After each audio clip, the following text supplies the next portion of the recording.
এই যে একটা বিতর্ক লাগিয়েছে, আপনারা যেটা দীর্ঘদিন ধরে যেটা অভ্যস্ত, সরাসরি আপনার পছন্দের লোককে আপনি ভোট দিবেন। এই সরাসরি ভোট দিবেন নাকি আনুপাতিক ভোট বলে একটা বিতর্ক, আমরা খুব জানি না পদ্ধতি। আনুপাতিক ভোট পদ্ধতিতে ভোট দিবেন না সরাসরি ভোট দিবেন? বলুন আপনারা কোনটা পছন্দ করেন? সরাসরি ভোট পছন্দ করেন, কারণ জনগণ এখনো জানে না আনুপাতিক কি। এটা কাপড়, এটা জামা, না এটা ধান, না এটা নদী কি? আমরা যে ভোটাধিকার শেখ হাসিনা 16 বছর কেড়ে নিয়েছে, আমরা সেই ভোটটা দিতে চাই।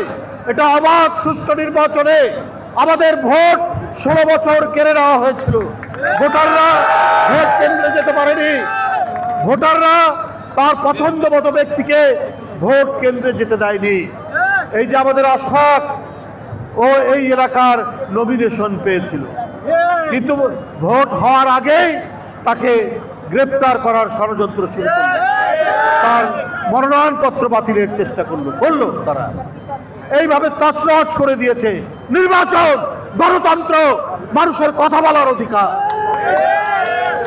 বন্ধুরা, ডাকসু নির্বাচন হচ্ছে, একটা কথা বলি, যারা গোপনে ছদ্মবেশে আপনার অন্য দলে ঢুকে থেকে আবার সুযোগ বুঝে নিজের দলে ফিরে আসেন, এইটা কি মানুষ ভালো বলে? নাকি যারা সত্যের জন্য, গণতন্ত্রের জন্য, ন্যায়ের জন্য, আদর্শের জন্য দেশনেত্রী বেগম খালেদা জিয়ার নেতৃত্বে 16 বছর আপোষহীন লড়াই করেছে যে জাতীয়তাবাদী ছাত্রদল, তারা সঠিক?